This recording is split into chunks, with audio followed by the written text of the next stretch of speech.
薄いのアホ。プリズムパワーメイクアップカードレディー。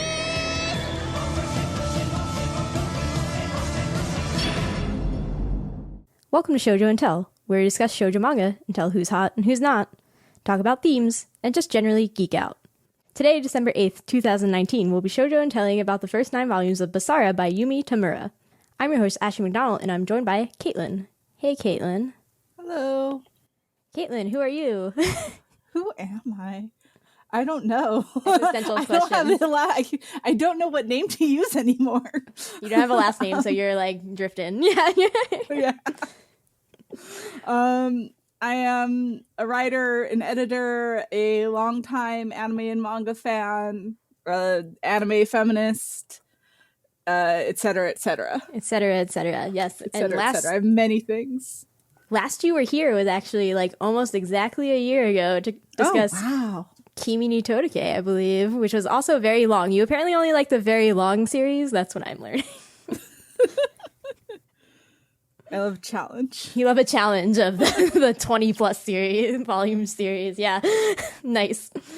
Okay, Caitlin. So we're here to discuss Basara, which is 27 volumes total. So we are discussing literally the first half.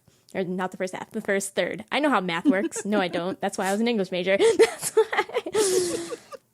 why. So we'll try to keep this beginning part spoiler free. And can you give a brief plot synopsis about what this monster of a manga is about?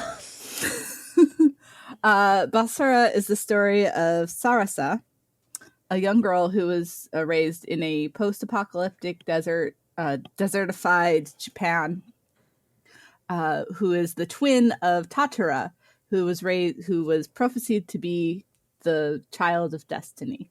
And he would save Japan and defeat the Red King, who was the tyrant who was they felt was oppressing them.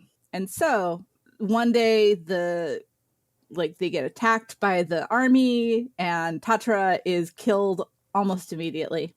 And so Sarasa cuts off her hair and says, "Tatara is not dead. Sarasa is dead. I am Tatara."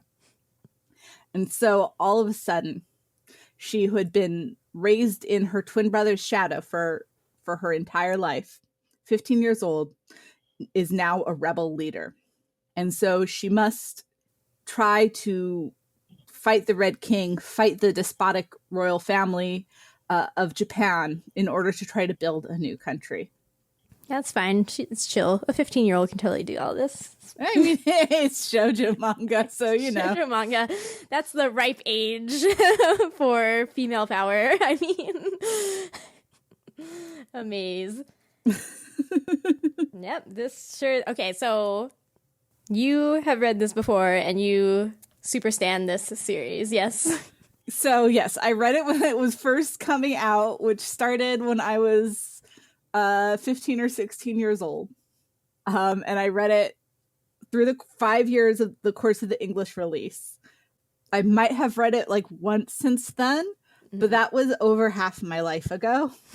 So honestly, my memory of the plot deals were really fuzzy, but what I really remembered was how it made me feel, and the broad emotions of the plot, because Basara is all about like the big emotions. Which is not to say that it's not like a good story, but just the big emotions are like the major moments in it. Yeah.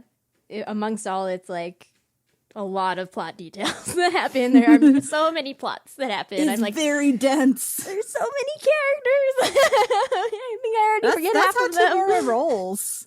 Did you watch Seven Seeds? No. Good. It was bad, but I wanted to, but then I saw that you said it was bad, and then I was like, okay. The manga's supposed to be good, and Tamura does a lot of very intricate systems with large casts, lots of like systems of symbolism, and big emotions. That's just how she does it. I know, and Seven Seeds is not currently published in English, which is very sad to me, because I definitely want to read it. Someday, maybe. Someday, maybe Viz. Yeah, Viz, like 5 years from now, will be like, maybe. We'll bring that over now. Okay. So I have not read the series before, and I've only read the first 9 volumes right now for this podcast. And part of me is like, it's very bad that I haven't read the series before, because it was definitely coming out during peak time that I like shared manga with my friends in English, which was 2003 to 2008 apparently, was its initial English run. And also I'm like post-apocalyptic shoujo. Those are like the 2 things I love most in the world. Why have I not read this? I don't know, man. I don't know. I'm bad at stuff. But now I'm correcting my own mistakes of the past and reading this. Partially because I ran a Twitter poll of like, what's the next long series that this podcast should do? And Basara won. So here we are. We're doing it. We're doing it. A long series. Gotta get Caitlin on. Gotta get Caitlin on. Remember that Caitlin was like, Basara. I like that. It's over 20 volumes. Oh no. And plus, I already own the whole series, so I don't have to buy the volumes on the website, on the whatever legal translation website people are using. No, it's available digitally from Viz legally. Still. Yeah. But so I still have all of the physical volumes. Oh, yeah, that's good. Because definitely it's a struggle reading this on digital. I think it's not the most high quality digital. No. It's like a little smaller than my phone's actual screen. So I kept being God. let me zoom There's in. so many words and details, too. I know. God, I did not have the optimal reading experience. I shall not lie. But, it is there. And I think that that's good because it's definitely not in print anymore physically. But yeah, should go get it digitally. It's only like Viz's digital releases are also the cheapest of anybody's. They're like $6 a volume, something like that. Okay, so you mentioned the big emotions of the series. Is that like your favorite aspect, or are there other things that really make Basara worth reading? I mean, I think the way it gives a big middle finger to like gender, but like in a really smart, very aware way too. Like that, and yeah, the big emotions are like really important. It's really like, it's hard to say. It's such like a whole thing for me. The whole thing for you? You're like, I can't. The whole thing. I can't pick one thing. I can't even for me. Do you have theories about, because, like, again, I'm just like, wow, this was, like, super not on my radar at, like, peak manga reading time with my friends in high school. And, I guess my impression is that it wasn't as popular as, the Orons and the Fruits Baskets and everything of the world. Well, it's not pretty, is the thing. Like, the art, like, especially in the early volumes, the art is not super attractive. Yeah. It's got a lot of grittiness to it. I mean, her art, like, already in the first 9 volumes that we've read has come a really long way. Oh, yes. But yeah, like, I mean, I think the thing is that, like, it is a hard sell because it's not pretty. It's not, like, full of bishonen. I'm making this sound really shallow, but, like... You're like, but I think that's what it is. I mean, but that is an important thing, right? People like expect a certain kind of story from shoujo manga, and Basara didn't really offer that. Plus, it was long. It was, it's really long. Long series are a hard sell. And, I think that like there was just a lot of little things in the beginning that make it less accessible unless this is really the kind of story that you're seeking. There's a lot of text. It's a really dense read. There's a bajillion characters. So I think there's a lot of factors that made it so that I don't think it probably really took off. But the people who did read it really love it. Like you might have noticed, it's definitely got a very devoted cult following. Oh, yeah. Everybody who replies to tweets about it, they're like, yes, Basara, somebody finally sees me. Like, oh my God, it's the best series ever. Like, I'm pretty sure somebody on Instagram just replied, literally, this is the best series ever, manga. And I was like, all right, feelings. Let's go. That's a big statement.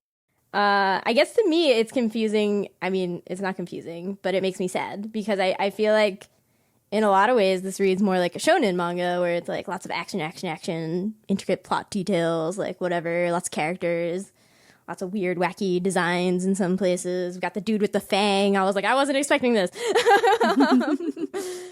And all these things. So I'm like, oh, I would hope that more men would have been into it, but I guess that didn't happen because men usually disappoint me in this way, and that's fine.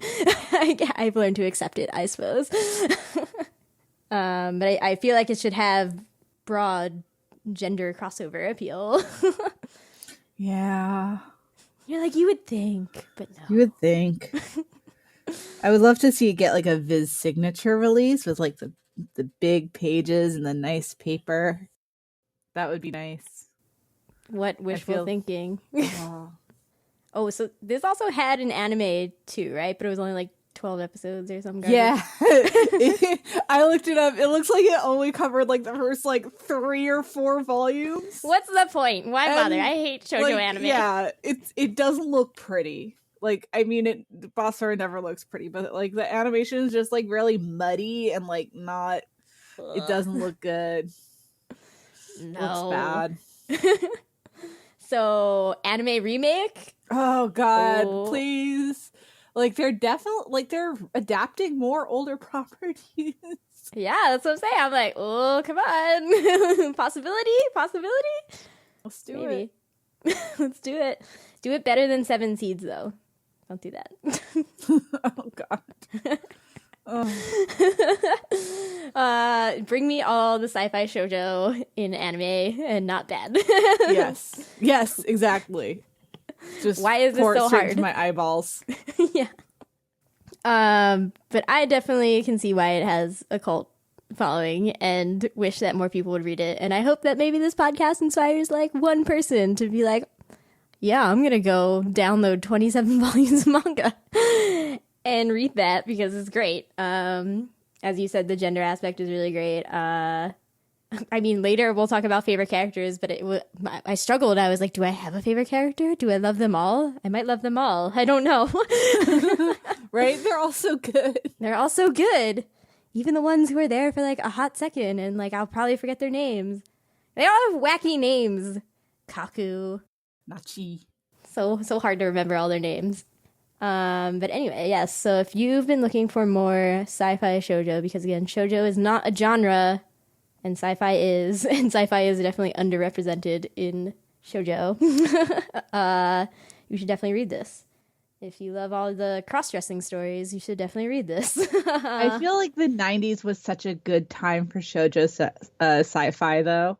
So, like, yeah, we should just go back to the 90s. Yeah. I mean, I'm down with that. I'm like, please get me out of the 2010s. I definitely am ready to go to 2020. I'm like, it's okay. You can take me back, though. I'll go back to the 90s or the mid-2000s. Like, those were a time that I appreciated. Please take me back there. I feel like it's kind of hard to talk about this without spoiling stuff, so we're gonna spoil stuff now. Which is like a loose definition of spoil because it's the first 9 volumes of 27. So if you don't feel like that's a spoiler, like, great. Keep going. Hey, this is podcast editor Ashley coming in to talk about how past Ashley said Sarasa's name wrong several times because in this manga there's Basara, Tatara, and Sarasa, and all of those A's and everything and all the syllables got jumbled up in my mind. And so I said Sasara for a bit here. And I apologize to all of your ears for people who love this series. I will get it correct eventually. So again, suffer with me for a few minutes and it will be better after that, I promise. Okay. Okay, as we mentioned, there's a cajillion and no, wait. Okay, first of all, I want to explain where volume 9 ends for anybody who's listening who has read it, but maybe hasn't read it in like a hot decade. So, volume 9, they are in Okinawa. Shuri and Sasara are both in Okinawa. The Red King's forces that have been taken over by his father, like one of his generals is there. They're sending troops to Okinawa to try to take it over.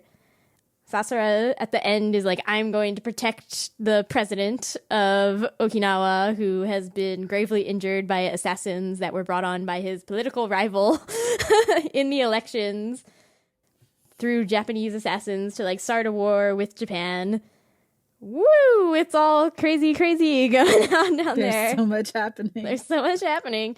Shuri is off to try to fight the entire Red King, his own army of ships that are coming with his sparsely populated troops of Okinawa. That's where we've ended. It's stuff's going down, but stuff's always going down. So there are a million characters, but I do feel that we should ground ourselves in the very big ones that are still around. Well, we should ground ourselves in the very big ones who are still around, and also the ones who have died, because we probably won't talk about them in future podcasts. Or even if we do, it will probably be much more lightly touched upon than we would in this. I believe there are only 2 dead characters, but, you know, how could I possibly remember all these details? I don't know. Major ones. Yeah, the major ones. I think there are only 2. I don't know why I put the Red King first, because that's wrong. We should talk about Sasara first. Sasara? Tatara? Who is she? Who are they? I don't know. She's so good. She's so good. Whoever she is, she's very good. Would you like to elaborate on why? I mean, I think she's really interesting, like how she sort of her origin story, because like obviously now in retrospect everyone's like, oh, Tatara wasn't the child of destiny, Sarasa was. Yeah. And so it's like, I feel like it's a very delicate balance. Like she's definitely got this kind of ineffable charisma to her that inspires people to follow her without being someone who was raised to be a leader. And so she's like constantly full of doubt and crying and like just like doesn't know what to do. And that's sort of what attracts people to her, is her sort of natural vulnerability. There we go. She's very vulnerable, but she's also a very charismatic leader. And leading this fight is important to her. And she's still like learning that she is a capable leader, and people aren't just leading her because they think she's her brother. And also still learning to be a capable leader to make smart decisions. I really like towards the end of volume 9 when she's with Shuri and she's like, Shuri, I want to be with you, but I feel like I get stupid when I'm with you. So I gotta go now. I literally gotta jump off this ship and go now. All right, bye. Mm-hmm. Yeah, and she's just trying to find that balance between her personal needs and her like who she needs to be as a leader, and reconciling those 2 parts of her. Yeah, she's definitely struggling with this leader bit a lot. She's like, I must do everything on my own because personal matter. And they're like, no, we love you. Just tell us the truth. And it's like, yeah. And I think what attracts her to me in particular is like, yeah, obviously her vulnerability is like what gets everybody going. And also her ability, even when she is vulnerable, in the end, she's like, push has come to shove. I guess I gotta shove now. Like, we gotta go. We gotta fight. I gotta pick up the sword and I gotta beat you. Like that's what we just gotta do it. We have an hour to get a cannon from some island. That plan never made any sense. Can we talk about that for a second? I was like, wait a minute. You have an hour to swim to a boat to get a cannon. What do you like? And they're like, we don't know what we're gonna do when we get there. I'm like, you can't transport the cannon back. That's just not. And in the end, they did the logical thing, which is just fire the cannon from the ship that they were on. But I was just like, what is this plot right now? There's a lot of flying by the seat of her pants. Yeah, I was like, all right, cool. Glad that worked out for you in the end, Sarasa. Why do I keep saying it wrong? I'm bad at names. So I definitely like the vulnerability, but I like this struggle that she has with like, and that the whole manga kind of has with like people's purpose and fate and destiny, where it's like if you lean too hard into being like, I am fated to do this, and this is my purpose in life, is to like be the king or to like assume Tatara's identity and lead this rebellion and all these things, then like you have automatically lost the battle of like doing what you actually needed to do in the first place. Because Sarasa is like reacting a lot of the time. That's why I'm like, she does stuff when push comes to shove, but she's mostly reacting to situations that she's thrown into and is like, oh, I won in the end, and that sets off a chain reaction of something else. But like, I think overall, she's just like, I have this ultimate purpose, but in the heat of the moment, it's just like doing whatever. And just gonna see how it turns out. Yeah, but she doesn't like use people for her purposes, you know, like everybody else is like all these machinations of like, this general serves this purpose to me and is gonna go do this and like execute Y and like XYZ, and she's like, I have all these people who follow me and I have no idea what to do with them and they like sometimes choose what to do on their own, and like I'll give them like stay here and protect something, which is again very reactive. It's like, okay, we did a thing, now we're in defense mode, not offense. Because yeah, it's just showing that all the people with like these very, very strong purposes and like using people for all these machinations are like the bad people. Or if they're not bad people, because I think that this manga is very generous with its definition of nobody's really bad. Again, they're all just like doing their own thing and they do bad things. They do bad things, but that doesn't make them bad people. You know, like it's actually pretty good at making that distinction for its main cast. Obviously, they're just like, yeah, I assume this ultimate king man is just bad. Like, he's just a bad person. Yeah.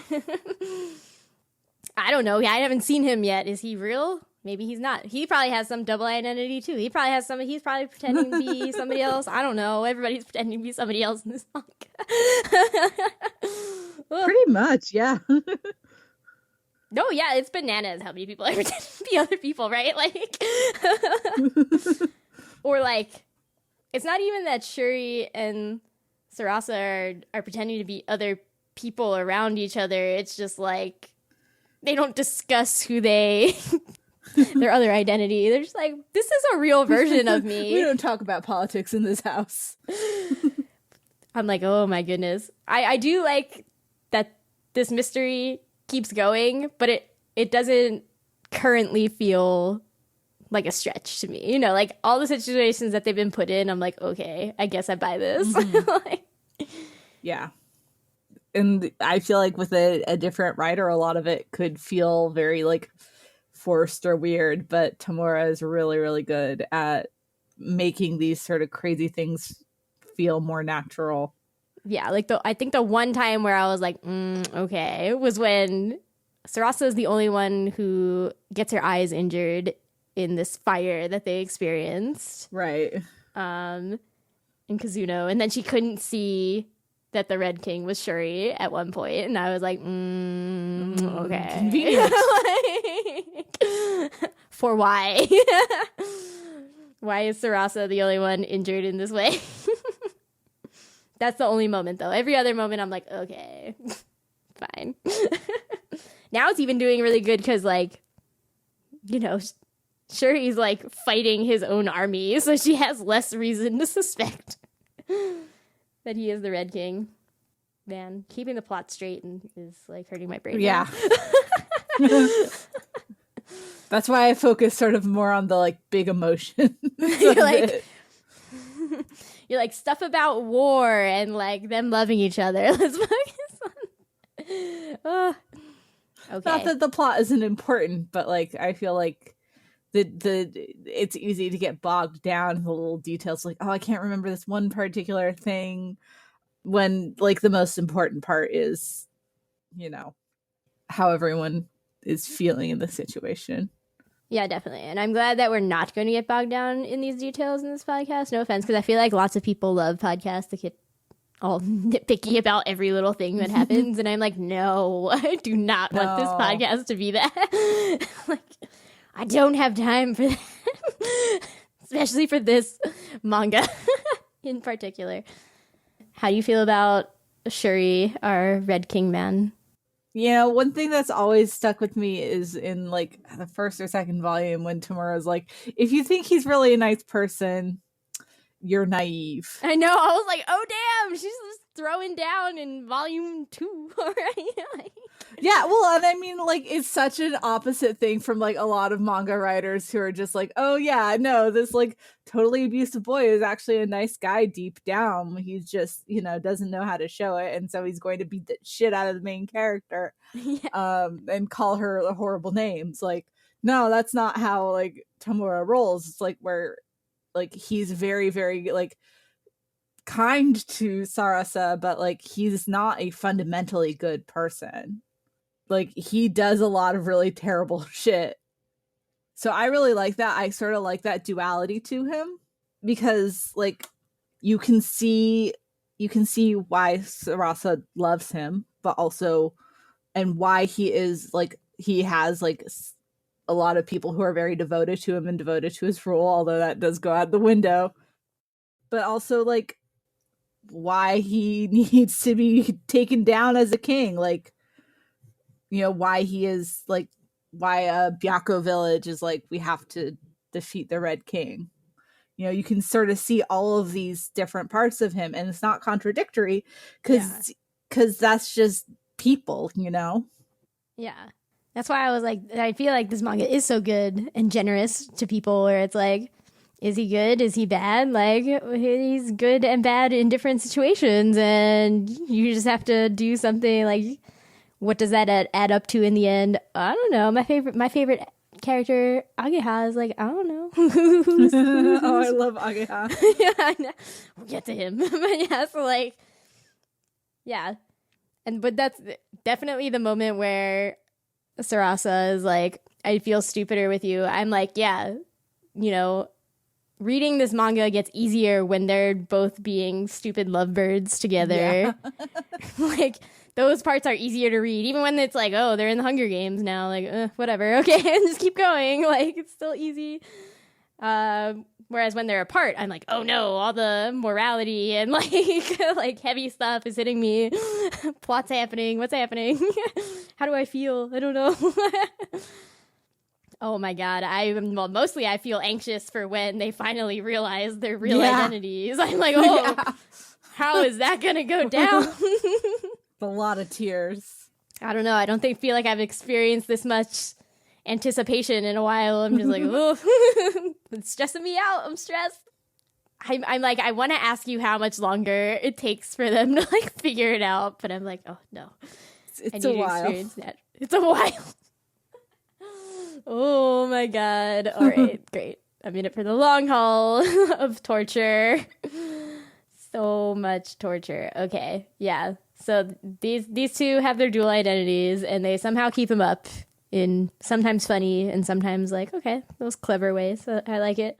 Then we have, I feel like there are plenty of other big characters, but I feel like this is the only other one right now that I'm like, okay, clearly he's going to keep being annoying and stick around for a while, is the Blue King / Asagi. He's a bastard. He's a bastard. And end of talk. I mean, he is also a good window into sort of like, why is Shuri like this? Because they have the kind of father who will just enslave one of his sons, murder another one, like just like it's almost like a very like Greek mythology thing, like what's it, Kronos eating Zeus, I think. I don't know if I have the exact gods right. Or Saturn, something like that. But like the Titan ate Zeus to keep him from becoming more powerful for him.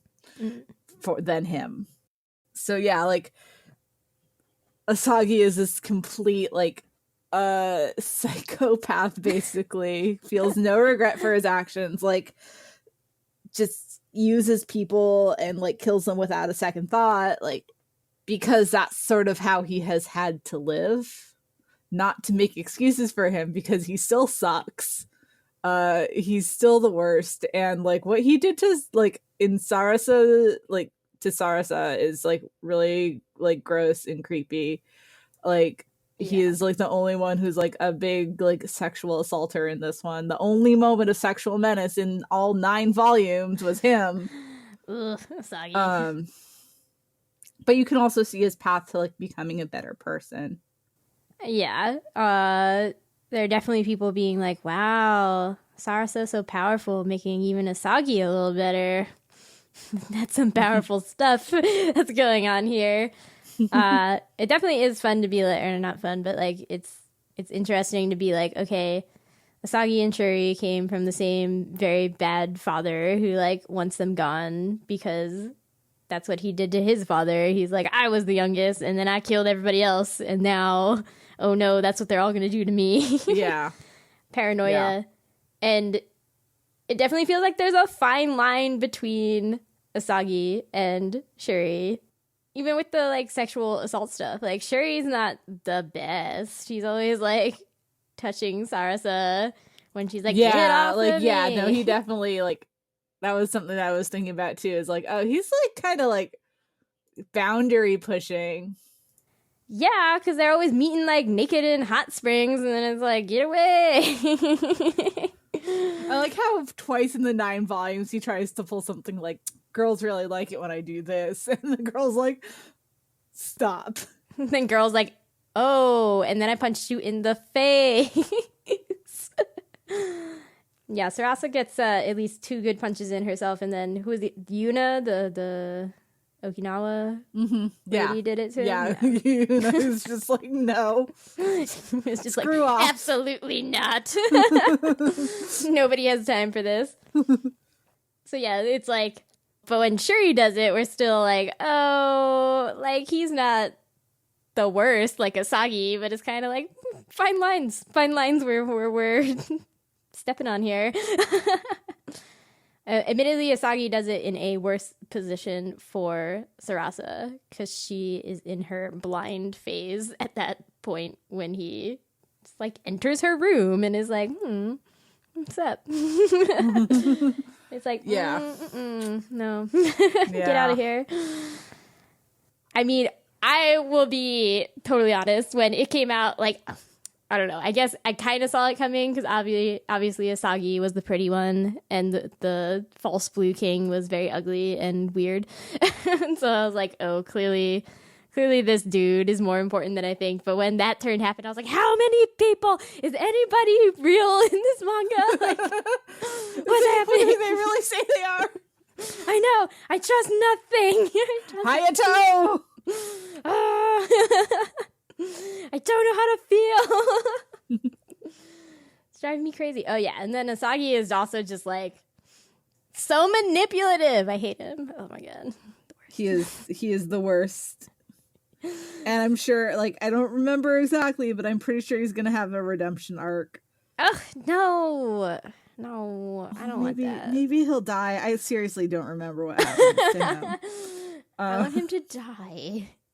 He can die in like a nice way. Maybe he'll die in his redemption arc. Yeah, exactly. His redemption. Sacrifice himself. That he just sacrifices himself for Sarasa. Yeah, I'm just gonna mash up all their names now. So Sarasa is now Tatara. That's what's happening in my brain, clearly. So, half the time that I say it, so okay, yeah. So these 3 are all power playing with each other, and I don't know what Asagi's been doing for the past 2 volumes because we haven't really had a good check-in with him. Yeah. And I don't trust that. Off to the side. Yeah. Lots of characters have been shoved off to the side. That's why I'm like, I hope they come up and be important later. Like, yeah, well, a lot of characters. Lots of characters. I was glad that Chacha and Zaki didn't die. I definitely thought they were going to. And they definitely did the stereotypical thing where it was like, we're going to have a flashback before we die now. And I was like, oh no. And then it was like, JK, we're not dead. I was like, oh, that's so nice. I know. I was like I was like, wait a second. I don't remember Zaki dying. You're like, oh no. I definitely was prepared to write him into the like dead characters we have to talk about part. And then he wasn't dead, and I was like, oh, That's a shocking turn of events. He deserved to die. Tatara jumped down with her horse into a fire and brought him back, but all right, that's fine. I'll believe it, sure. Yeah. The horse is magical. The big emotions that I'm talking about. Big emotions. That scene doesn't actually make sense, but it works. Well, I feel like part of it is like it was set up to not really make all the much sense, right? Like there's some mysticism that definitely goes on in the beginning and all these prophecies and everything. But it does feel like as the plot goes on that more of the like, oh, Sarasa comes upon a man who's been in a tunnel for decades and it has like become partially a tree man. Like those types of mystic things have been dropped. Yeah. I feel in later volumes, which I'm like, oh, that's kind of sad. But all right. Yeah, it definitely has a less like mythological feel as the series goes. Yeah. As we travel all across Japan. Taking a little tour of Japan right now. We still haven't gone to the north, but we're getting there, I think. Yeah, we're in the severe. Hokkaido. Yeah. Does it ever go as high as Hokkaido? That hasn't actually been like mentioned. Yeah, maybe it's not in Japan's possession anymore. Okinawa isn't Japan anymore in this. That's true. Yeah, because I feel like when they talk about northern Japan, they're talking about literally just like the bits that tourists don't normally go to at all. Nagoya. On like the mainland or whatever. Okay, so we have 2 dead characters that we have to talk about because they're dead. The first one is Shido. Shido was a really good example of like, okay, Shido was waving those death flags so hard. He was so doomed. Like the moment that his fiance came into his room, like it's like, oh, this guy's gonna die. And they conceived a baby in that one night. Yeah, he's dead. It's like, oh, make me your wife. I'm like, oh, he's so dead. Oh my god, he's so dead. There's no way he's gonna survive this. And I mean, I knew he was going to die, but those death flags were waving super hard. You're like, I don't know stories. if you noticed them. But yeah, no, like, I mean, Shido's a really good example of like the sort of the power structures, because it's like, oh, well, he comes across as a nice man or a good man. He's supportive of Shuri and Sarasa when he kind of sort of finds out about it. But he's also a slaveholder, and he and Ageha have a really complicated relationship because Ageha's like, no, I don't love him. He's my owner. Yeah. Like, no, that's not okay. And it's like, but he was a nice owner. And it's like, no. That doesn't make it better. Bold stance of saying there are no good slaveholders. Yeah. Controversial opinion. Hot takes here. I mean, it still kind of is, which is what's sad about it.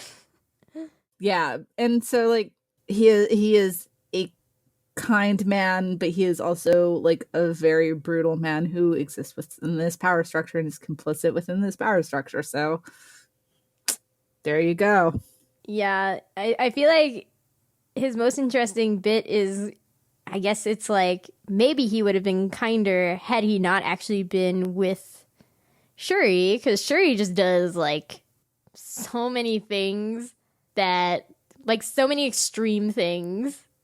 Mm-hmm. To just kill bunches of people and then be like, look, I weeded out the bad ones. And it's like, what? Okay. Like, when he first becomes king or whatever, he, like, pretends to be stupid and lazy. And so all of his generals, like, turn against him. Or not all of them, but, you know, like, a faction of them or something. They all do whatever they want. Yeah, and so he's just like, well, now I've killed all the corrupt ones who, like, don't know how to listen and whatever. And it's like, oh, okay. Well, that's like what you decided. You're if like, you think he's really good, you're very naive. Yeah, exactly.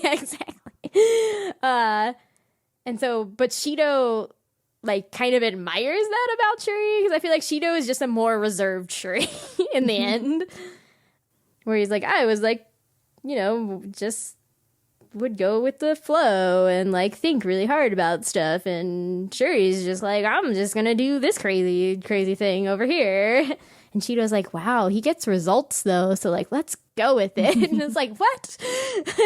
No. You should be like, maybe you should be less crazy, Shuri. Like, I mean, I did like the crazy moment with Shuri where he, I guess, is talking to some sort of fortune teller. And they're like, oh yeah, your life is bad. Like, you have bad fate and whatever. Oh, yeah.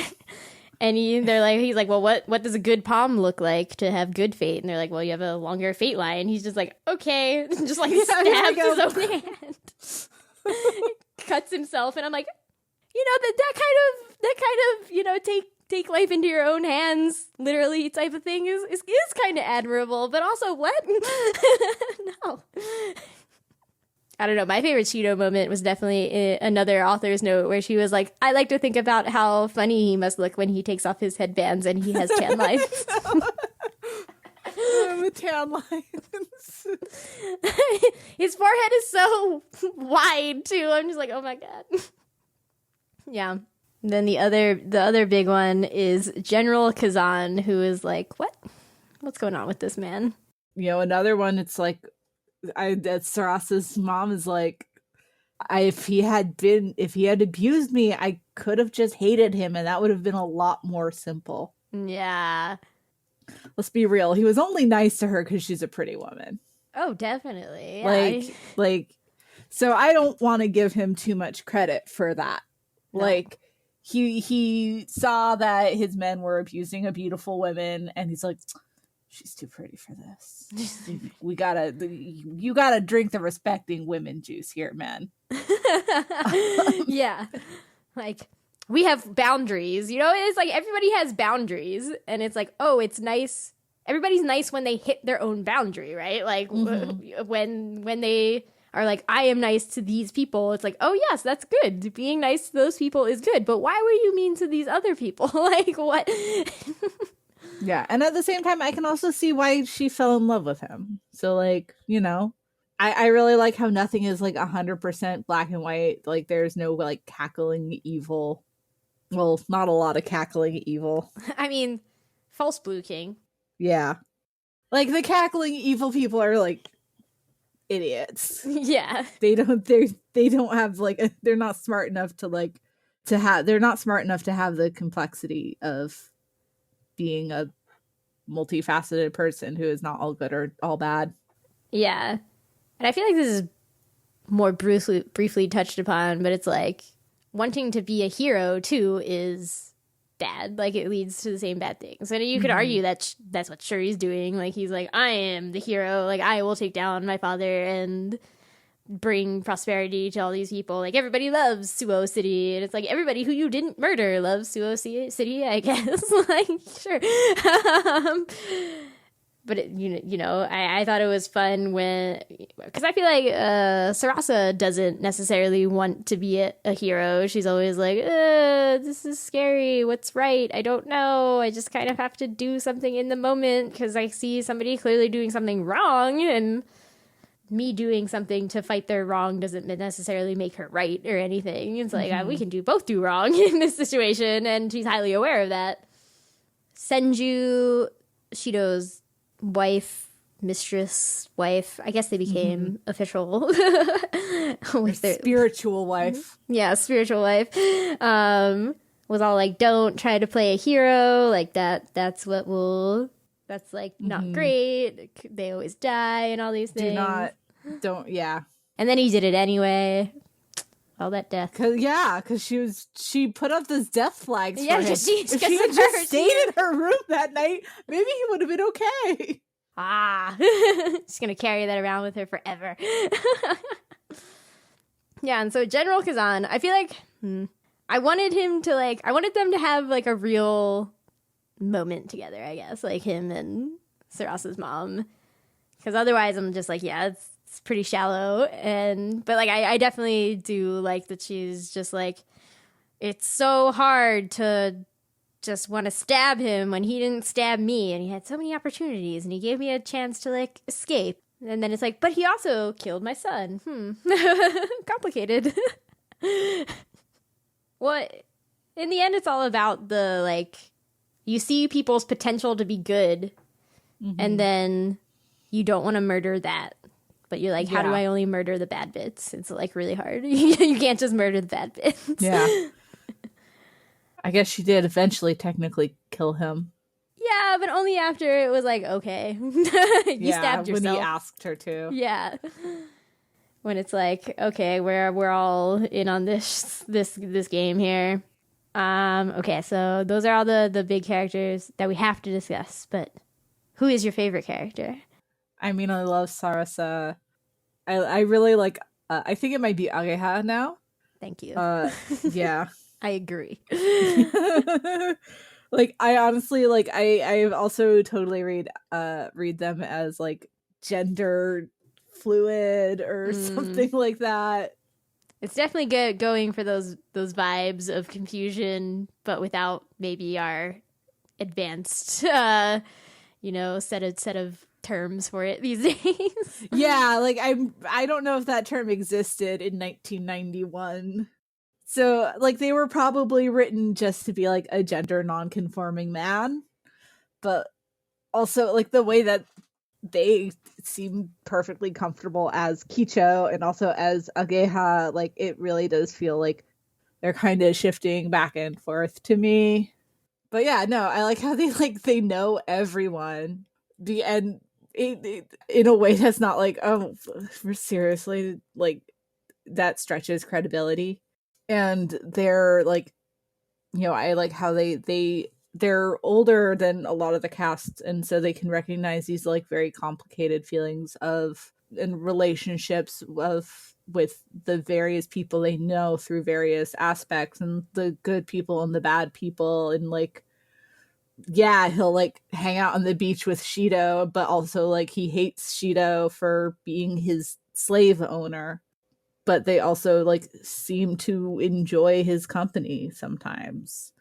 And how they are like so like on board for Sarasa, like just very ride or die immediately. Like, I'm gonna see where this story goes. Let's go. Yeah. No, I really love Ageha. Yeah. My favorite. I also like Ageha, because they're very on top of their complicated emotions, and I mean, kind of cheating because they know everybody, staying very neutral. Like even Asagi, he's kind of like, oh, I have some sympathy for Asagi.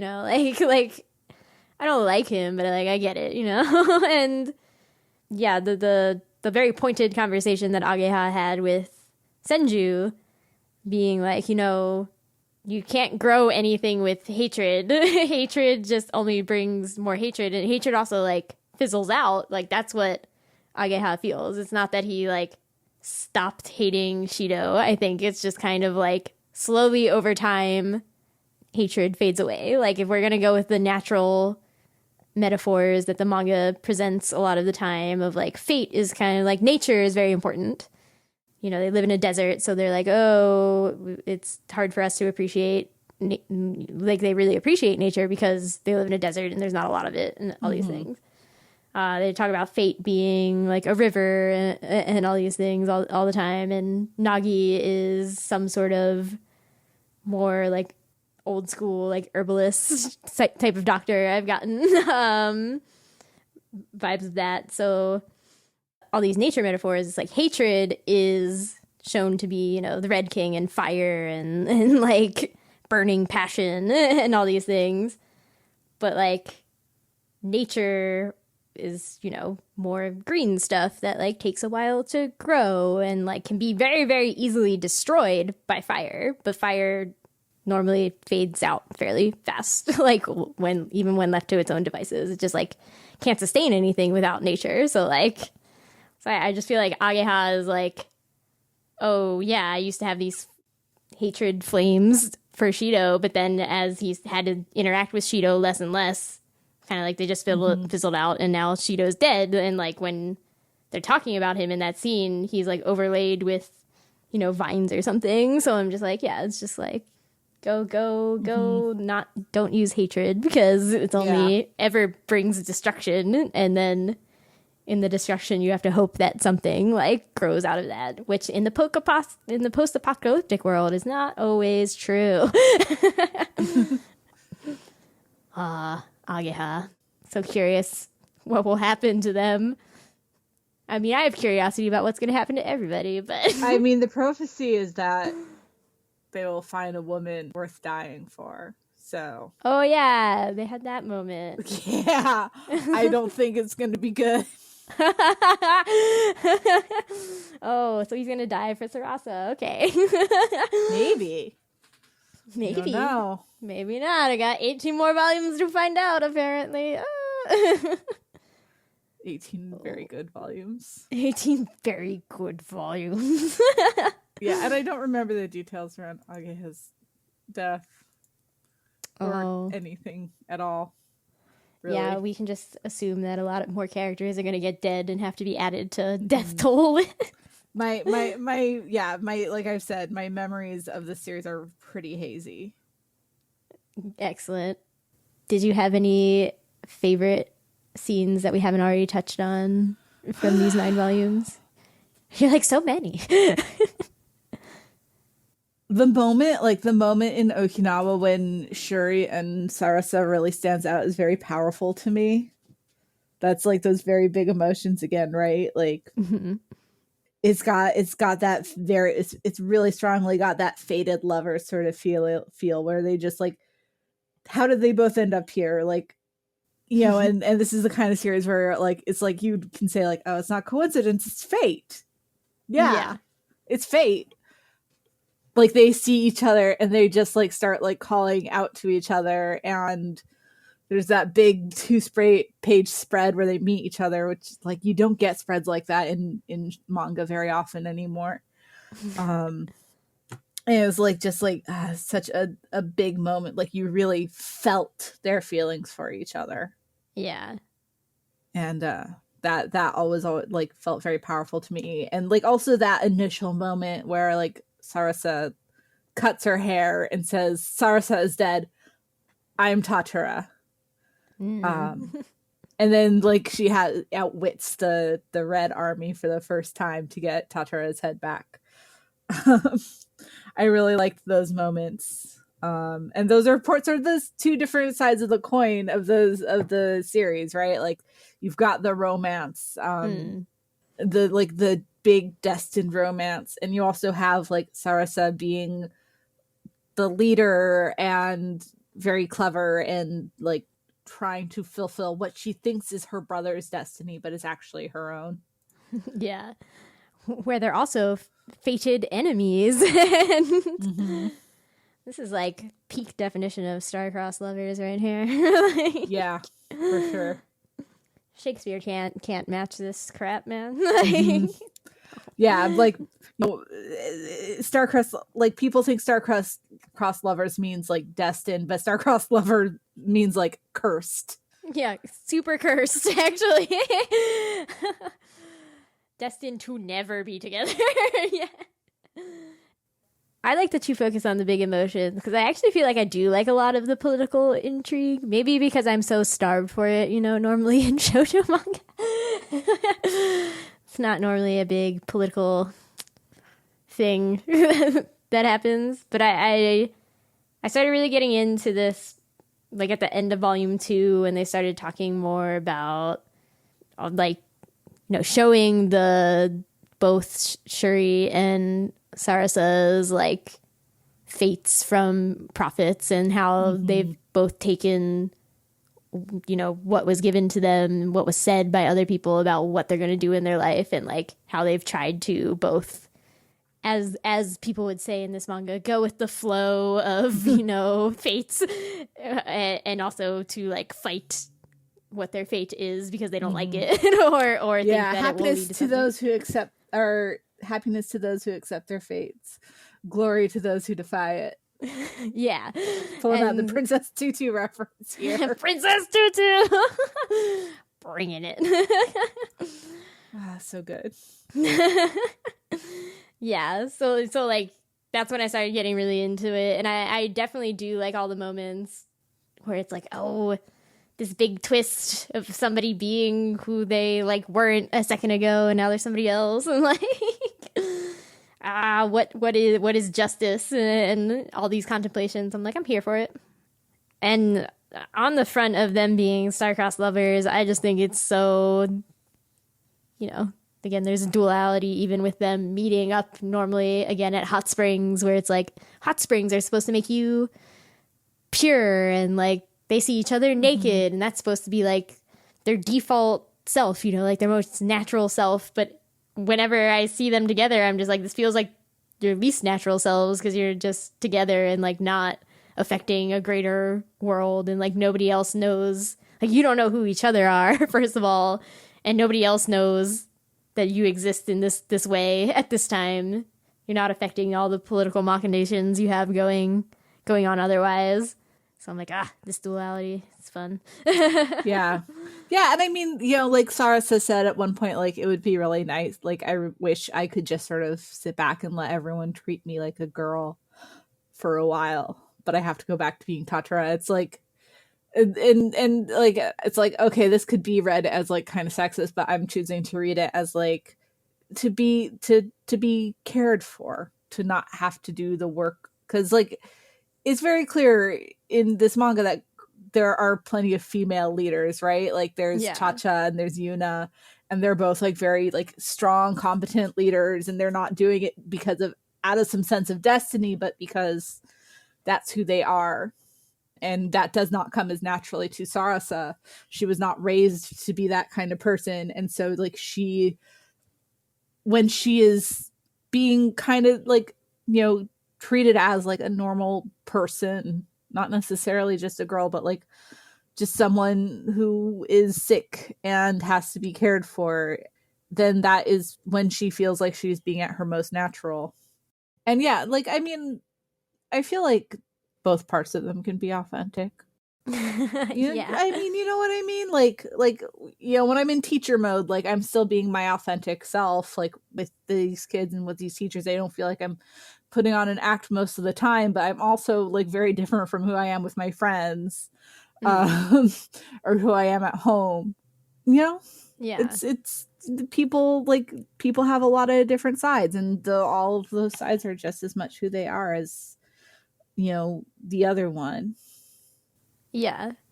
And I definitely, I am most attracted to the stories of like shoujo manga that's about girls who have to pretend to be male, or, whatever. Like Maid Sama's not about that, but it's still like Maid Sama's my favorite manga. And you have to sort of the questions of identity and stuff. Yeah. Where she's just like, oh, but she doesn't want people to think of her as super girly, and she's a maid, and that like breaks her this illusion. Yeah, so I definitely like all the ones where it's like, oh yeah, they can live in this space of both genders, is like great to me. I love those stories. Definitely. I guess to me it's just there's something about reading their stories, like when they're together, it being easier to read just like throws me off a little bit. Like, I'm just like, okay, I'm more in like tropey shoujo land. Okay, that's fine. I actually really liked when she got her period. Yeah. At first, I thought it was like the first time she had gotten her period, because her reaction was like, oh, this is the first time ever. And in a setting like that, it wouldn't be like too unusual. Like girls to have your period older, like girls have periods younger because they're living in a more comfortable state. Like the body doesn't menstruate if it's like doesn't feel like it's safe to have a baby. Yeah.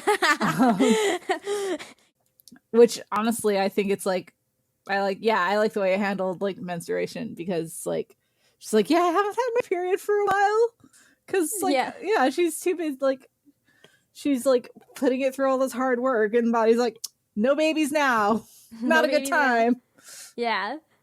No, that's definitely a relatable thing of like, yeah, when you're doing more exercise, and especially if you're doing more like physical stuff, plus maybe not eating like the best and everything, and like doing all these taxing things and being stressed, like, yeah, that's how your body reacts. And then like her reaction of like, oh my god, it hasn't happened to me. I was like, yeah, I remember the first time I got my period, and then like only my dad was there. I'm like, I'm pretty sure that's the face I made, and then he made like a terrified face back at me, and like called my mom home from work to like deal with this.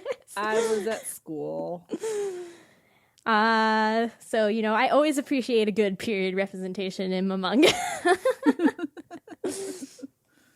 Or any story, really. More stories need period representation because this is a thing that many girls go through, and many people. Yeah, many people just have to deal with, and it usually sucks. Mm-hmm. So I think those are all the big things that I wanted to talk about. I don't know if you want to do a light shipping corner, like a check-in, like, do we like Shuri and Sarasa? I mean, I feel like in a series that didn't have a strong writing, like, I would be like, Shuri keeps grabbing her boobs and is like really like entitled to her gross. But like there is like Tamura just like writes their chemistry so well that I really do like feel I feel it. You know what I mean? I kind of want it. Yeah. No, I agree. And even when I remember there's the moment where I guess they're like infiltrating the Blue King's kingdom initially, and he's pretending to be the dumpling person, but Sarasa has never had such fancy food before, so she's like, I don't even know what these things are, and blah blah blah. And then I guess they somehow get on the topic of her body, and he like puts two pork buns on more so that you can get bigger boobs. Yeah, so you can get bigger boobs, and he puts the 2 pork buns over them, and I'm like, I understand that it's inappropriate, but it's also kind of funny. Like, I don't know.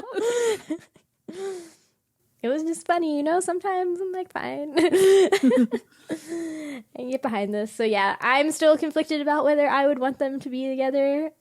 Again, I'm most anxious just to see the moment when they figure out who each other are. I'm like, so the anticipation is killing me. I'm gonna die. Then there's Zaki and Cha-Cha, which I approve. Yeah, it's very good. I really like how he's like, yeah, no, Cha-Cha's not mine. I'm Cha-Cha's, but Cha-Cha is like everyone. Like it's such a good like almost like worshipful. I think it's also like a good subtle little dig at like more typical like high school shoujo where it's like, this boy is everyone's and no one's. Like, we can't date him because we all love him, sort of thing. And I'm just like, no. And it's like, well, if he thought of her as his, like, you know, he could, like, try to, like, take claim of her and try to be like, well, you shouldn't do this because it's dangerous and I don't want you to get hurt. And so the fact that he's like, yeah, no, like, I cannot control Cha-Cha. Cha-Cha is everyone's and most of all herself. Like, she belongs to herself. I think is like really respectful and like I really like his devotion to her. And I like when she was like, this is stupid that only men can become leaders in our clan or whatever. Yeah, there's a lot of dynamics where it's like the way you would, you know, most people do it with gender, and I'm like, ugh, bad. But then you reverse the genders, and I'm like, good stuff. Good stuff. Yeah, exactly. Awesome. Well, it's just kind of like, yeah, you know, the most competent person should be the person who leads. And if that's Cha-Cha, great. And if that's Zaki, I could also be like, that's great. But like, Zaki apparently determined that it was Cha-Cha. So, okay. if Zaki was going to be the leader, because Cha-Cha was the only heir to the current leader or whatever, great. Like, I believe Zaki then. He's supposed to be the leader, and now he made this person leader. Great. Yeah, but I like that, I guess they had to, she challenged everybody to a duel to prove that she was the best, and then only Zaki was left, and he was just like, I'm gonna kneel. I'm gonna kneel here. Because he loves her, and he's a good boy. Oh, the only other funny moment that I wanted so I feel like other ships, I mean, Senju and Shido, do we have to talk about them? There's not much there. They're people. Yeah. I feel like, again, this shipping corner will blow up by the last the last podcast that we have to do. Certainly. The only other funny moment that I forgot I wanted to mention was I liked the subversion of the sneezing trope, because everybody is somebody else in this manga, and Hayato sneezes at one point and he's like, somebody must be talking about Tatara, and Sarasa's like, I'm Tatara, and I'm like, neither of you is Tatara. Yeah, so do you have any other final thoughts? I just hope more people read Basara. More people need to read Basara. It's so true. Good. They do. I know. Go buy it on Kobo or whatever Barnes & Noble's thing is. I try not to push people to Amazon because I hate Amazon, but like, yeah, Amazon over reading illegally, so go for it. Like, you know. That's the end of the first third, and we will definitely come back for the second 2/3. Woo. But now I will read this outro. Thanks for listening to Shojo and Tell. Comments, questions, constructive criticism, concerns. You need to tell us who your favorite character is and why. Email shoujoandtell@gmail.com or leave a comment on shoujoandtell.com/Basara1. We're at Shojo and Tell on Twitter, Tumblr, and Instagram. Caitlin, where can people find you and your work on the internet? They can find me, my Twitter at altsoon_nodere. You can find me on Anime Feminist. You can find me on The Daily Dot. You can find some of my older writing on heroineproblem.com. Heroine has an E. And yeah. Are you gonna make the anime feminist people read Basara or watch the terrible anime? D is reading it. Oh, okay. Yeah, D's been reading it. Okay. Yeah, gonna have your own anime feminist podcast about it eventually. We talked about it when I said I was reading it. Hey, I'm down. The more, but I'm here because I'm trying to be like, yo, shoujo manga. Why isn't everybody podcasting about shoujo manga? Bring me more shoujo manga podcasts. Anyway, are you excited every time you see a new episode from us? If so, please consider leaving a rating on Apple Podcasts. See, I wanted to say iTunes still. This will help the podcast reach more hearts, or at least ears. Thanks again for listening. We'll be back next time for volumes 10 through 18 of Basara. Stay tuned until then. Bye.